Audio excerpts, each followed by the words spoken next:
لا تموتن إلا وأنتم مسلمون يا أيها الناس اتقوا ربكم الذي خلقكم من نفس واحدة وخلق منها زوجها وبث منهما رجالا كثيرا ونساء واتقوا الله الذي تساءلون به والأرحام إن الله كان عليكم رقيبا يا أيها الذين آمنوا اتقوا الله وقولوا قولا سديدا يصلح لكم أعمالكم ويغفر لكم ذنوبكم ومن يطع الله ورسوله فقد فاز فوزا عظيما اللهم صل على محمد وعلى آل محمد كما صليت على إبراهيم وعلى آل إبراهيم إنك حميد مجيد اللهم بارك على محمد وعلى آل محمد كما باركت على إبراهيم وعلى آل إبراهيم إنك حميد مجيد رب اشرح لي صدري ويسر لي أمري واحلل عقدة من لساني يفقه قولي أما بعد فإن خير الحديث كتاب الله وخير الهدي هدي محمد صلى الله عليه وسلم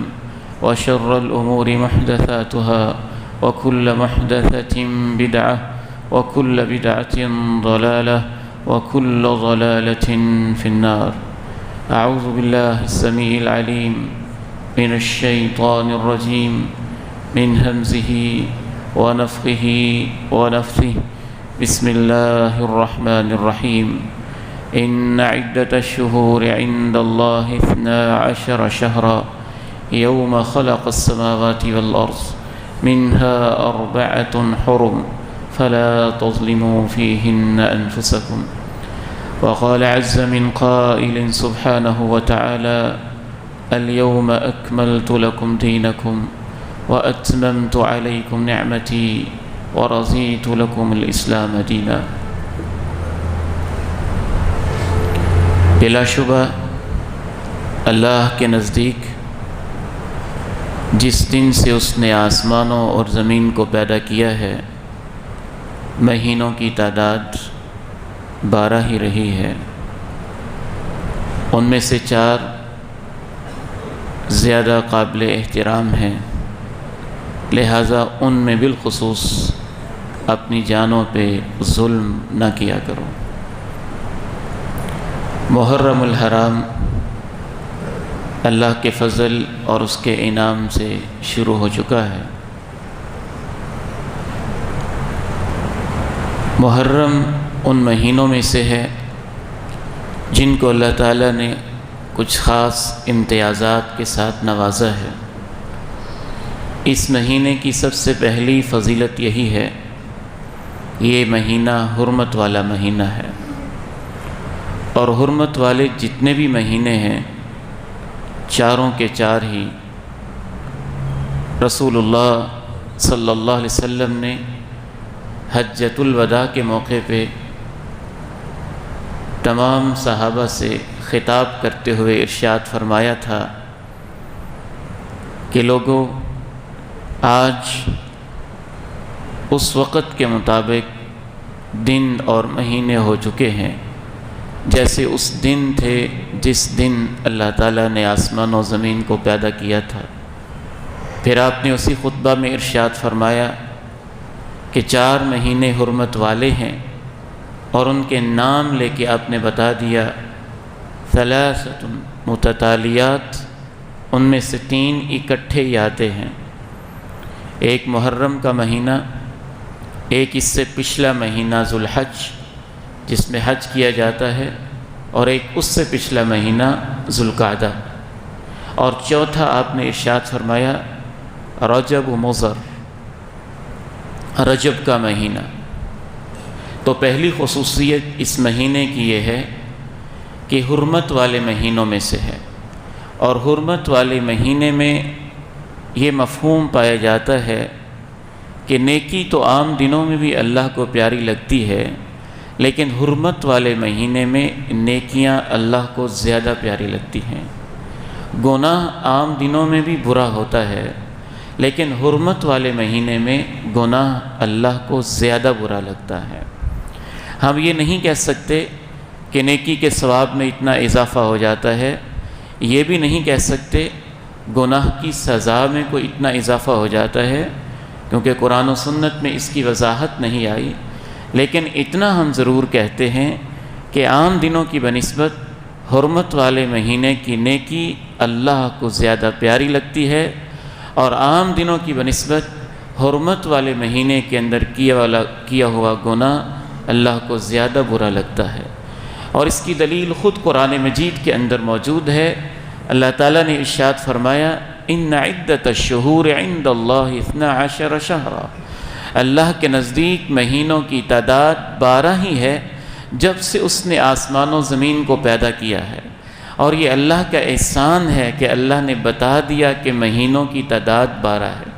شاید آپ سوچتے ہوں گے کہ اس میں کیا خاص بات ہے۔ بعض ایسے کیلنڈر بھی رہے ہیں جن کے ہاں مہینوں کی تعداد 10 رہی ہے، بعض ایسے کیلنڈر بھی رہے ہیں جو مہینوں کے دنوں کے اندر بھی کمی بیشی کرتے رہے ہیں، بعض ایسے کیلنڈر بھی رہے ہیں کہ ان کا سال کب شروع ہونا ہے اس کے اندر بھی کمی بیشی کرتے رہے ہیں، حتیٰ کہ اس وقت جو آج ہم کیلنڈر پوری دنیا میں اپنائے ہوئے ہیں، جو اصلاً ہمارا نہیں ہے، عیسوی کیلنڈر جس کو کہا جاتا ہے، اس میں بھی اپنی مرضی سے ہی کسی مہینے کے دن 29 کر دیے جاتے ہیں، کسی مہینے کے دن 30 کر دیے جاتے ہیں، کسی مہینے کے دن 31 کر دیے جاتے ہیں، کسی مہینے کے دن 28 کر دیے جاتے ہیں۔ اگر کوئی بندہ پوچھے کہ وجہ کیا ہے، دنیا کا کوئی شخص اس کی وجہ نہیں بتا سکتا، اس کو جسٹیفائی نہیں کر سکتا۔ لیکن ہمارے جو اسلامی مہینے ہیں ان کے اندر یا 29 دن کا مہینہ ہوگا یا 30 دن کا ہوگا، اور کسی انسان کی طرف سے وہ دن نہیں بنیں گے، بلکہ اللہ بنائیں گے۔ چاند بتائے گا، جب چاند طلوع ہو جائے گا اس وقت سابقہ مہینہ ختم اور نیا مہینہ شروع ہو جائے گا۔ یہ فطرت کے ساتھ ہم آہنگ نظام ہے۔ تو پہلی بات اللہ تعالیٰ نے جیسا کہ اس آیت میں یہ بتائی ان عدت الشہور عند اللہ 12 شہرا، کہ اللہ کے نزدیک مہینوں کی تعداد 12 ہی رہی ہے جب سے اس نے زمین و آسمان کو پیدا کیا۔ ان میں سے 4 حرمت والے مہینے ہیں، اور یہ حرمت والے بھی اسی دن سے ہی ہیں جب سے اللہ نے زمین و آسمان کو پیدا کیا۔ اور پھر اللہ نے کہا فلا تظلموا فیہن انفسکم، ان 4 مہینوں میں اپنی جانوں پہ ظلم نہ کیا کرو۔ قرآن مجید کی اصطلاح ہے جب انسان گناہ کرتا ہے تو قرآن یہ کہتا ہے کہ وہ اپنی جان پہ ظلم کرتا ہے، کیونکہ اس کا گناہ اسی کے لیے وبال بنے گا، اس کا گناہ اسی کے لیے موت کی سختی کا باعث بنے گا، اس کا گناہ اسی کے لیے قبر کا سانپ اور بچھو بنے گا، اس کا گناہ اسی کے لیے جہنم کا انگارہ بنے گا، اس کا گناہ اسی کے لیے اس کے گلے میں سانپ بنے گا، اس کا گناہ اسی کے لیے مختلف قسم کی سزاؤں کا ذریعہ ہوگا۔ تو جب اللہ تعالیٰ یہ کہنا چاہتے ہیں گناہ نہ کرو، تو اللہ تعالیٰ یہ فرماتے ہیں اپنی جانوں پہ ظلم نہ کرو۔ تو ان مہینوں میں اللہ نے خصوصاً کہا اپنی جانوں پہ ظلم نہ کرو۔ اس کا مطلب یہ تو نہیں ہے کہ باقی مہینوں میں کر لیا کرو، اس کا مطلب یہ ہے کہ باقی مہینوں میں بھی اپنی جانوں پہ ظلم نہ کیا کرو، لیکن ان 4 مہینوں میں بالخصوص گناہوں سے بچ کے رہا کرو۔ تو محرم کے مہینے کی پہلی خصوصیت یہ ہے کہ حرمت والے مہینوں میں سے ہے، اس میں نیکی اللہ کو زیادہ پیاری لگتی ہے، اور گناہ عام مہینوں کی بنسبت اللہ تعالیٰ کو زیادہ برا لگتا ہے۔ اور حرمت والا یہ صرف ایک مہینہ نہیں ہے، یہ بھی ذہن میں رہنا چاہیے کہ اللہ کے نزدیک اس طرح کے 3 مہینے اور ہیں، اور وہ 4 مہینے حرمت والا مہینہ ہونے کے لحاظ سے برابر ہی ہے۔ محرم کے مہینے میں دوسری خصوصیت یہ پائی جاتی ہے کہ اس سے ہمارے ہجری کیلنڈر کا، ہجری تقویم کا، لونر کیلنڈر کا، قمری تقویم کا آغاز ہوتا ہے، اور اس لحاظ سے یہ پہلا مہینہ بھی ہے اور نئے سال کا پہلا دن بھی۔ آپ کہہ سکتے ہیں کہ محرم ہی سے ہم اس کا آغاز کر رہے ہوتے ہیں۔ پرانے دور کے اندر جناب عمر رضی اللہ تعالی عنہ کے دور میں، جناب ابو بکر کے دور میں تاریخ لکھنے کا رواج نہیں تھا۔ عموماً جب تاریخ بتانی ہوتی تھی تو کوئی بہت بڑا حادثہ، بہت بڑا واقعہ، کوئی سیلاب، کوئی زلزلہ، کسی بڑے آدمی کی پیدائش، تو کہتے تھے کہ جب وہ زلزلہ آیا تھا نا، اس کے بعد، اس کے اتنے مہینے بعد یہ بات ہوئی تھی۔ جب فلاں واقعہ ہوا تھا تو اس کے اتنے دن کے بعد یہ بات ہوئی تھی۔ نہ اس میں سال مینشن ہوتا تھا، نہ اس کے اندر تاریخ مینشن ہوتی تھی، نہ اس کے اندر مہینہ مینشن ہوتا تھا۔ جناب عمر رضی اللہ تعالی عنہ کا جب دور آیا تو یمن سے ایک شخص آپ کی خدمت میں حاضر ہوا، عرض کرنے لگا، جناب عمر رضی اللہ تعالی عنہ، میں نے یمن والوں کے اندر ایک خوبی دیکھی ہے۔ کہا، آپ نے کیا خوبی دیکھی ہے؟ کہ یمن کے لوگ باقاعدہ تاریخ لکھتے ہیں، ان کے ہاں مہینہ طے ہوتا ہے، سال بھی طے ہوتا ہے، تاریخ مینشن ہوتی ہے ان کے ڈاکومنٹس کے اندر، سرکاری دستاویز کے اندر، ان کے حکمران بادشاہوں کے خطوط کے اندر۔ تو یہ ایک اچھی چیز ہے، ہمیں اس کو اپنا لینا چاہیے۔ جناب عمر رضی اللہ تعالیٰ عنہ نے کہا، آپ کا مشورہ بہت اچھا ہے، ہم ابھی اپنی تاریخ کا آغاز کرتے ہیں۔ مجلس طلب کی، شورا کی مجلس کو بلایا، صحابہ سے مشورہ کیا کہ یہ ایک اچھی تجویز ہے، ہمیں بھی اپنی تاریخ طے کر لینی چاہیے۔ تو صحابہ کرام آپس میں مشورہ کرنے لگے کہ ہم اپنی تاریخ کا آغاز کس طرح سے کریں گے اور کس طرح سے اس کا تعین ہوگا۔ کسی صحابی نے کہا کہ اللہ کے نبی علیہ السلام جس دن پیدا ہوئے ہیں اس سے ہم اپنی تاریخ کا آغاز کرتے ہیں، جیسا کہ عیسائی لوگ حضرت عیسیٰ کی پیدائش سے اپنے کیلنڈر کا آغاز کرتے ہیں، بعض لوگ سکندر اعظم کی یوم پیدائش سے اپنے کیلنڈر کا آغاز کرتے ہیں، دنیا کے بعض مذاہب کسی بڑے انسان کے یوم وفات سے اپنے کیلنڈر کا آغاز کرتے ہیں۔ اس طرح مختلف لوگوں کے اندر مختلف کیلنڈر چلتے ہیں۔ تو نبی علیہ السلام کی زندگی میں وہ دن بھی بڑا اہم تھا جب آپ پیدا ہوئے، یہ بھی مشورہ آیا آپ کے یوم وفات سے ہم اپنے کیلنڈر کا آغاز کر لیتے ہیں، یہ بھی مشورہ آیا جس دن آپ کو نبوت کا تاج پہنایا گیا اس دن سے ہم کیلنڈر کا آغاز کر لیتے ہیں۔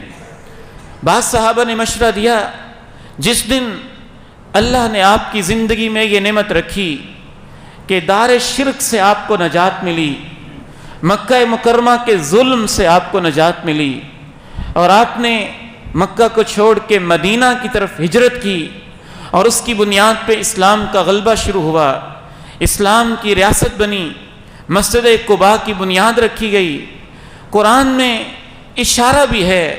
کہ مسلمانوں کا پہلا دن وہی دن ہے جس دن انہوں نے اپنی مرضی سے پہلی مسجد بنائی تھی۔ حافظ ابن حجر رحمہ اللہ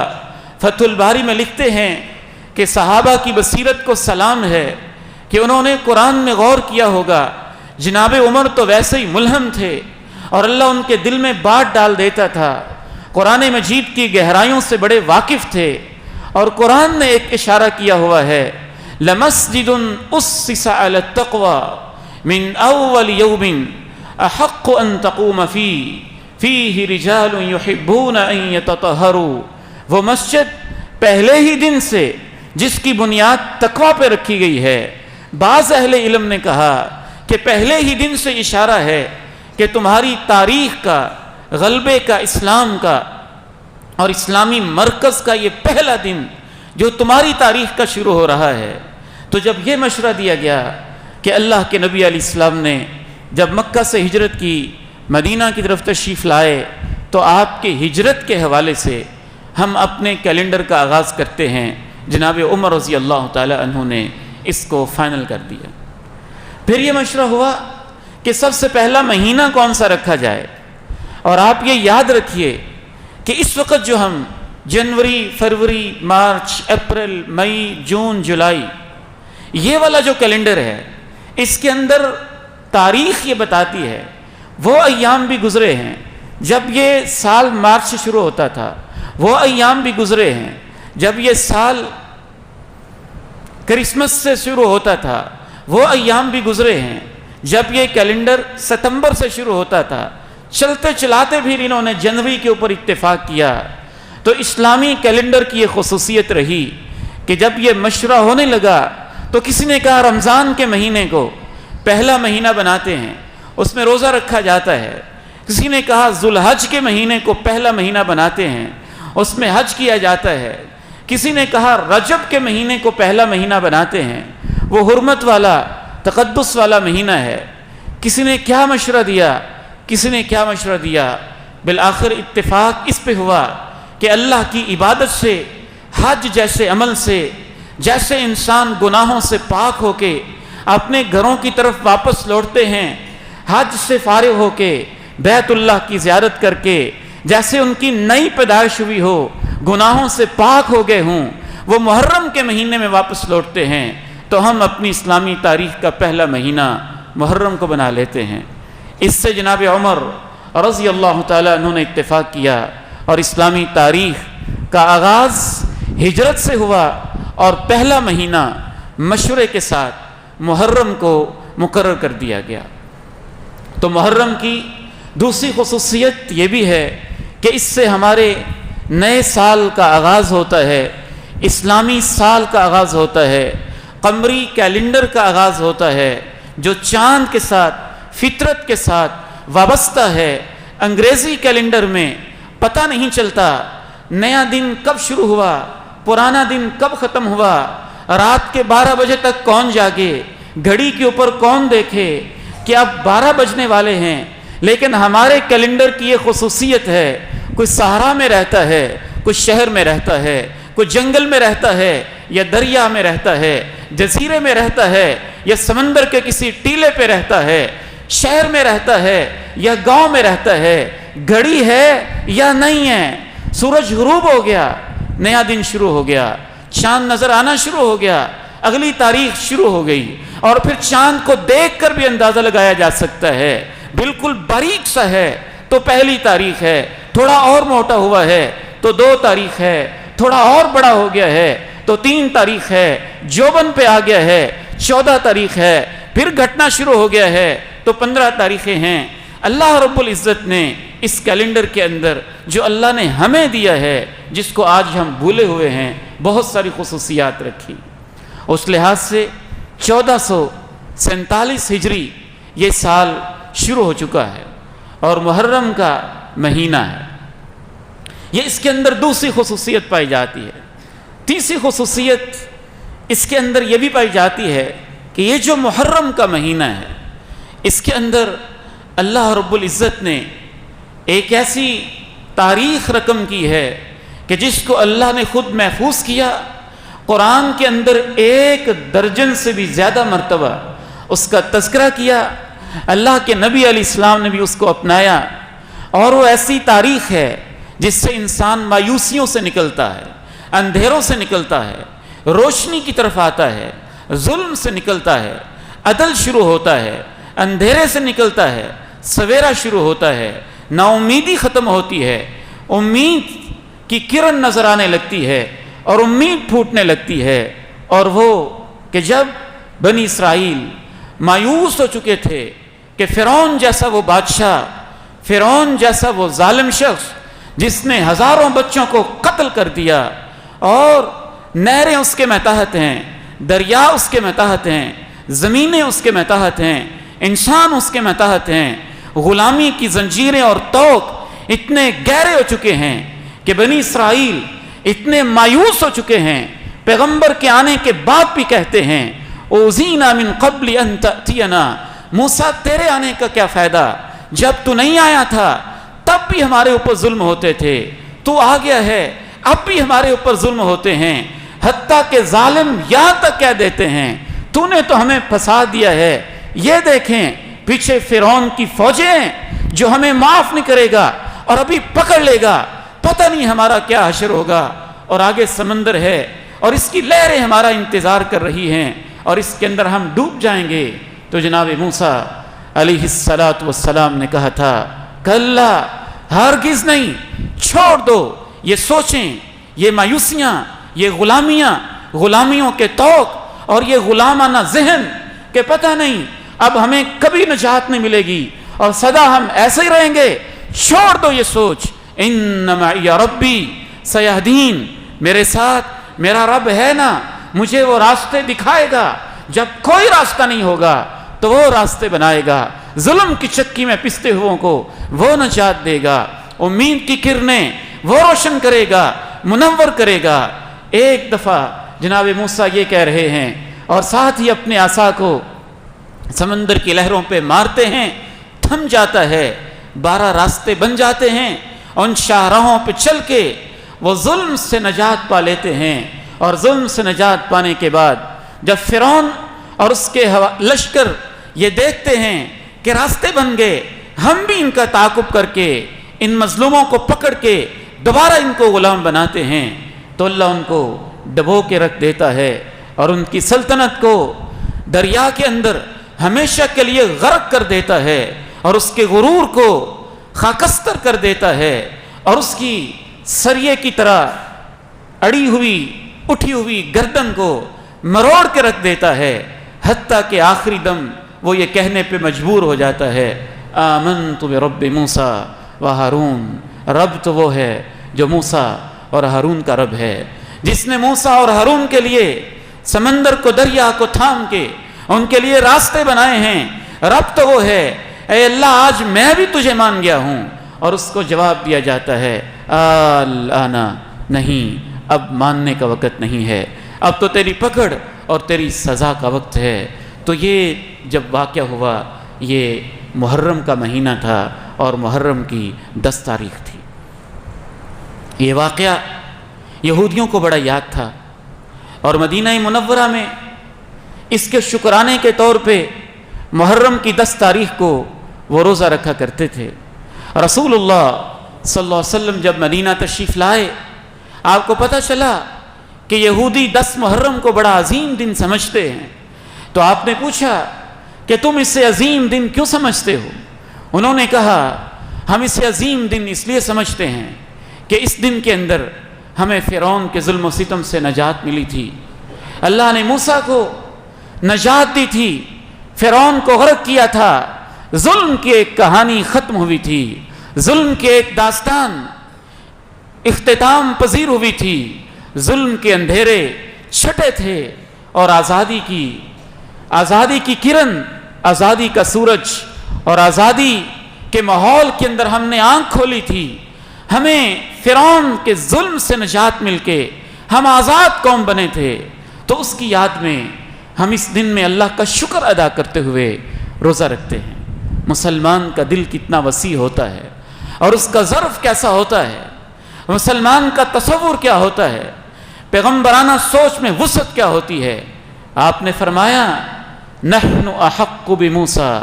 منکم، تمہارا موسیٰ کے ساتھ کیا تعلق ہے؟ موسیٰ کے حقدار تو ہم ہیں، موسیٰ کو ماننے والے تو ہم ہیں، موسیٰ کو ماننے والے تو ہم ہیں، اس کی اتباع کرنے والے تو ہم ہیں، اس کی توحید کو ماننے والے تو ہم ہیں، اس کی محنت اور کوشش کو ماننے والے تو ہم ہیں. اللہ نے قرآن مجید میں تقریباً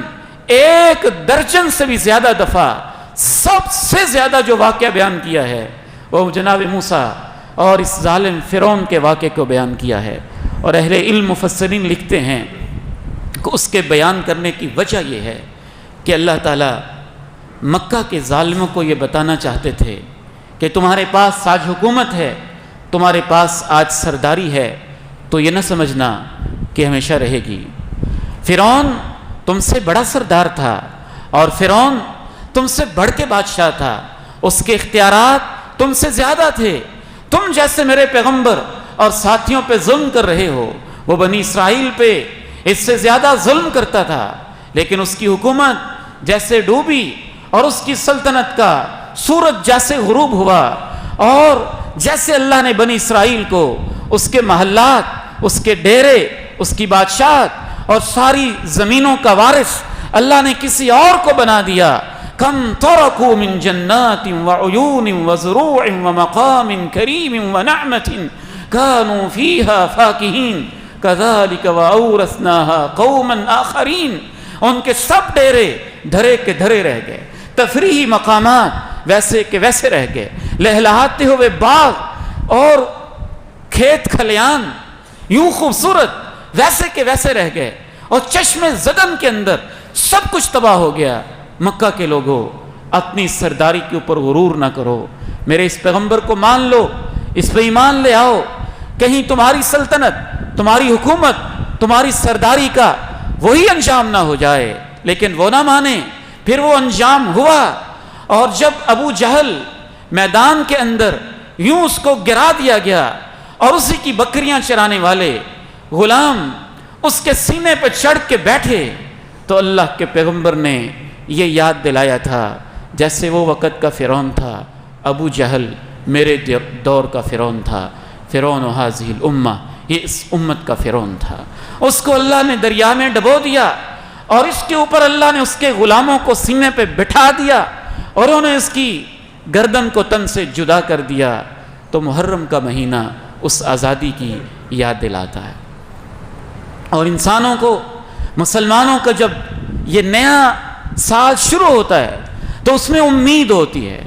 اس میں آزادی کا پیغام ہوتا ہے، حریت کا پیغام ہوتا ہے، جد و جہد کا پیغام ہوتا ہے، مایوس نہ ہونے کا پیغام ہوتا ہے، اور مسلمانوں کے لیے یہ پیغام ہوتا ہے تم اس قرآن کے ماننے والے ہو جو تمہارے سامنے موسیٰ اور فرعون کے واقعے کو بیان کرتا ہے، اور تم اس پیغمبر کے ماننے والے ہو جس نے ہجرت کی تھی، اور تم اس تاریخ کو ماننے والے ہو کہ تمہاری تاریخ کا آغاز ہی ظلم سے نجات اور آزادی کے پیغام سے شروع ہوتا ہے۔ ہجرت آزادی کا ایک پیغام تھا، ایک نئی جگہ کے حصول کا پیغام تھا، ایک نئی ریاست کے قیام کا پیغام تھا۔ تمہاری تو تاریخ ہی وہاں سے شروع ہوتی ہے۔ تو محرم کے اندر یہ پیغام بدرجہ اتم پایا جا رہا ہوتا ہے۔ اس کی ایک چوتھی خصوصیت یہ ہے کہ محرم کے مہینے میں اسی وجہ سے رسول اللہ صلی اللہ علیہ وسلم نے جب دیکھا کہ یہ روزہ رکھتے ہیں آزادی کی نعمت ملنے پہ، فرعون کے ظلم سے نجات ملنے پہ، اس سے پتہ چلتا ہے کہ آزادی کتنی بڑی نعمت ہوتی ہے، اور ظالم بادشاہوں کا غرق ہو جانا اور تباہ و برباد ہو جانا یہ اللہ کا کتنا احسان ہوتا ہے۔ اور اس سے بھی پتہ چلتا ہے کہ موت بھی اللہ کی کتنی بڑی نعمت ہے۔ فرعون جیسے بندے اگر مرتے ہی نہ تو دنیا کا کیا حشر ہوتا، اور ابو جہل جیسے لوگ اگر ہمیشہ زندہ ہی رہتے تو دنیا میں کیا سے کیا ہوتا، اور آج کے ظالم فرعونوں جیسے لوگوں نے اگر ہمیشہ ایسے ہی زندہ رہنا ہوتا، اور ہماری تاریخ کے بعد ظالم حکمرانوں نے اگر انہوں نے ان کے اوپر موت نہ آتی تو ان مظلوم انسانوں کا کیا حشر ہوتا۔ تو اس لحاظ سے تو لگتا ہے کہ موت بھی اللہ کی ایک نعمت ہے اور اللہ کا ایک احسان ہوتا ہے، اور بعض دفعہ اللہ کے اوپر، اللہ کا اپنے بندے کے اوپر ایک بہت بڑا انعام ہوتا ہے۔ تو آپ علیہ الصلاۃ والسلام نے کہا تم موسیٰ کے زیادہ ٹھیکیدار نہیں ہو، ہمارا تعلق موسیٰ کے ساتھ زیادہ ہے۔ تو آپ نے 10 محرم کا روزہ رکھا، اور صحابہ سے بھی کہا کہ 10 محرم کا روزہ رکھا کرو، اور آپ علیہ الصلاۃ والسلام نے پوری زندگی اس واقعے سے پہلے ہی محرم کے مہینے میں ویسے ہی آپ روزے بہت زیادہ رکھتے تھے۔ جناب ابن عباس رضی اللہ تعالی عنہما کہتے ہیں میں نے اللہ کے پیغمبر کو کبھی نہیں دیکھا کہ کسی دن کو افضل سمجھتے ہوئے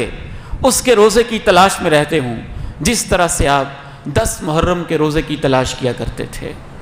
تو اس مہینے کی ایک 5ویں خصوصیت یہ بھی ہے کہ اس مہینے میں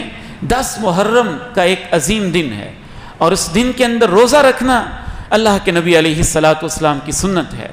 اور اس کے روزے رکھنے سے اللہ کے نبی علیہ السلام نے فرمایا احتسب علی اللہ ان یکفر السنہ التی قبلہ، مجھے اللہ سے امید ہے کہ 10 محرم کے روزے سے اللہ گزشتہ پورے سال کے گناہوں کو معاف کر دیتا ہے، مٹا دیتا ہے۔ پھر آپ نے آخری سال یہ بھی چاہا کہ یہودیوں سے مشابہت ختم کی جائے کہ یہودی بھی اس تاریخ کو روزہ رکھتے ہیں اور ہم بھی اس تاریخ کو روزہ رکھتے ہیں۔ تو آپ نے اس خواہش کا اظہار کیا کہ اگر میں زندہ رہا تو اگلے سال میں 9 محرم کا روزہ رکھوں گا۔ امام ابن حجر رحمہ اللہ فرماتے ہیں کہ اس میں ظن غالب یہی تھا کہ آپ یہ کہنا چاہ رہے تھے کہ میں اگلے سال 10 کے ساتھ 9 کا روزہ بھی ایڈ کروں گا. اور اس حدیث کے راوی عبداللہ ابن عباس رضی اللہ تعالی عنہما مصنف ابن ابی شیبہ میں خود کہتے ہیں صوموا یومن قبلہ، کہ تم 10 محرم کے ساتھ ایک دن پہلے روزہ رکھ لیا کرو تاکہ وہ مشابہت ختم ہو جائے. تو اگلا ہفتہ اتوار 9 اور 10 محرم ہوگا، تو 9 اور 10 محرم کو روزہ رکھنا یہ اللہ کے نبی علیہ السلام کی سنت ہے. اور اس مہینے میں انسان کو اپنی تاریخ کو یاد کرنا، امید کی کرن روشن کرنا، ظلم و ستم سے نجات کی کوشش کرنا، یہ بھی اس مہینے کا پیغام ہے. لیکن ہمارے ساتھ ایک بہت بڑی بدقسمتی یہ ہوئی، اور بعض دین کے دشمنوں نے کھیل یہ کھیلا کہ ہمارے اسلامی سال کا آغاز، اس کے آغاز کے اندر ہی نوحہ، ماتم، گریہ وزاری، آنسو گریبان چاک کرنا اور گالوں کو پیٹنا، زنجیر زنی کرنا، اپنے آپ کو زخمی کرنا، آگ پہ چلنا اور ماتم کا ماحول بنانا، یہ بنا دیا گیا. جبکہ آپ پوری تاریخ میں نے آپ کے سامنے رکھی ہے، قرآن کی روشنی میں، حدیث کی روشنی میں، سیرت کی روشنی میں، خلفائے راشدین کی روشنی میں. اور اس کی وجہ صرف یہ بیان کر دی گئی کہ چونکہ اس مہینے کے اندر سیدنا حسین رضی اللہ تعالی عنہ شہید ہوئے تھے. یقیناً سیدنا حسین رضی اللہ تعالی عنہ، ان سے محبت ایمان کا حصہ ہے. وہ جنت کے نوجوانوں کے سردار ہیں،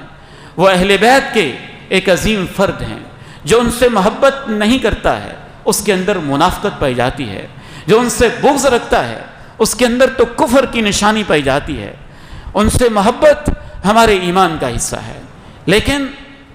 ان سے محبت کے نام پہ دین کو بدل دینا، اللہ کے پیغمبر کے دین کو تبدیل کر دینا، دین کی روح کو تبدیل کر دینا، دین کے اندر بدعات کو ایجاد کر دینا، اس کی اجازت نہیں دی جا سکتی ہے. کیونکہ شہادت ہماری تاریخ کے اندر کوئی ایسا واقعہ نہیں ہوتا کہ اس وجہ سے غم کیا جائے اور اس وجہ سے پھر اس غم کو تازہ کیا جائے اور اس وجہ سے پھر ماتم کیا جائے. اگر اس بنیاد پہ ماتم اور غم والا مہینہ کسی کو قرار دیا جانا چاہیے تو پھر وہ ربیع الاول کا مہینہ ہونا چاہیے. چونکہ ربیع الاول کے مہینے میں انسانوں کے سب سے عظیم محسن ہمارے اور آپ کے پیارے نبی علیہ السلام حضرت رسول اللہ صلی اللہ علیہ وسلم اللہ کو پیارے ہوئے تھے. اور آپ کا پیارا ہونا اور آپ کا آنکھوں سے جدا ہونا اس امت کے لیے سب سے بڑا غم ہے. اس سے بڑا غم کوئی نہیں ہے. اگر شہادت کی وجہ سے کسی مہینے کو غم کا مہینہ قرار دیا جائے تو پھر رمضان کے مہینے کو غم کا مہینہ قرار دیا جانا چاہیے. کیونکہ رمضان کے مہینے میں غزوہ بدر ہوا تھا اور غزوہ بدر کے اندر 14 صحابہ کرام رضوان اللہ علیہم اجمعین شہید ہوئے تھے. اگر شہادت کی وجہ سے کسی مہینے کو غم کا مہینہ قرار دیا جائے تو پھر رمضان سے اگلا مہینہ شوال کا مہینہ وہ بھی بہت بڑا غم کا مہینہ ہونا چاہیے. کیونکہ شوال کے مہینے میں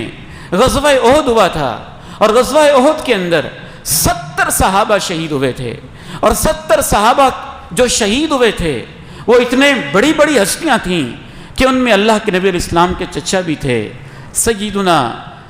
امیر حمزہ رضی اللہ تعالی عنہ بھی تھے. اور ان کی شہادت بڑی مظلومانہ، بڑی دردمندانہ ہوئی تھی. اور ان کی شہادت کے اوپر تو خود اللہ کے نبی علیہ السلام کو غم بھی ہوا تھا. اور وہ رشتے میں بھی سیدنا حسین رضی اللہ تعالی عنہ سے رشتے کے لحاظ سے اور خاندان کے لحاظ سے اور عمر کے لحاظ سے بڑے ہیں، کیونکہ وہ اللہ کے نبی اسلام کے چچا لگتے ہیں. اور آپ نے فرمایا کہ چچا تو باپ کی طرح ہوتا ہے، باپ کے قائم مقام ہوتا ہے. اور ان کی شہادت پہ اللہ کے نبی علیہ السلام کو دکھ بھی بڑا ہوا تھا. لیکن آپ ایمانداری کے ساتھ بتائیے گا کہ آپ میں سے کتنے لوگوں کو یاد ہے کہ شوال کے مہینے میں جو عید والا مہینہ ہے، چھوٹی عید والا مہینہ ہے نا، شوال والا مہینہ، اس مہینے میں تو 70 صحابہ شہید ہوئے تھے اور اس کا ہمیں پتہ ہی نہیں چلتا اور وہ گزر جاتا ہے. رمضان میں 14 صحابہ شہید ہوئے اور اس کا پتہ ہی نہیں چلتا اور وہ گزر جاتا ہے. ربیع اول کے مہینے میں اللہ کے نبی کی وفات ہوئی اور اس کو ہم جشن کے انداز میں منا لیتے ہیں. اور سفر کا جو مہینہ ہے، محرم سے جو اگلا مہینہ شروع ہوگا، سفر کا مہینہ، شاید آپ بھول گئے ہیں لیکن ہمیں اپنی تاریخ نہیں بھولی. سفر کے مہینے میں وہ صحابہ شہید ہوئے تھے جس کا غم اللہ کے نبی علیہ السلام کو 1 مہینہ ان کے غم نے بے چین رکھا تھا، اور وہ ہستی جو کافر کو بد دعا دینے کے لیے جلدی تیار نہیں ہوتے تھے اور پتھر کھا کے بھی طائف کے میدان میں کہتے تھے اللہ میری قوم کو ہدایت دے دے، یہ مجھے جانتے نہیں، لیکن سفر کے مہینے میں وہ شہید ہونے والے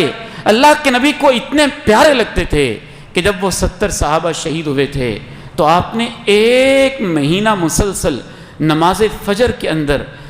ان کو شہید کرنے والے کافر قبیلوں کے نام لے کے نماز کے اندر بد دعا کی تھی۔ صحیح بخاری اٹھائیے، صحیح مسلم اٹھائیے۔ 70 علماء صحابہ تھے، قرآن کے قاری صحابہ تھے، اور کچھ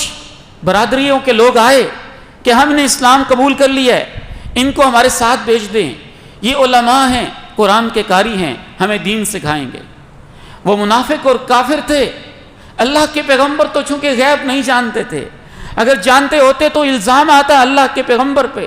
کہ آپ نے جانتے بوجھتے ان کو شہید کروا دیا، آپ تو نہیں جانتے تھے ان کی نیت کیا ہے، لیکن وہ ظالم شہید کرنا چاہتے تھے اور انہوں نے ان کو شہید کر دیا۔ اللہ کے نبی علیہ السلام کو جب اطلاع ملی تو آپ 1 مہینہ تک ان کے خلاف نماز کے اندر بد دعا کرتے رہے اور قنوت نازلہ کرتے رہے، اور وہ 70 صحابہ کی شہادت محرم کے اگلے مہینے سفر کے مہینے میں ہوئی تھی۔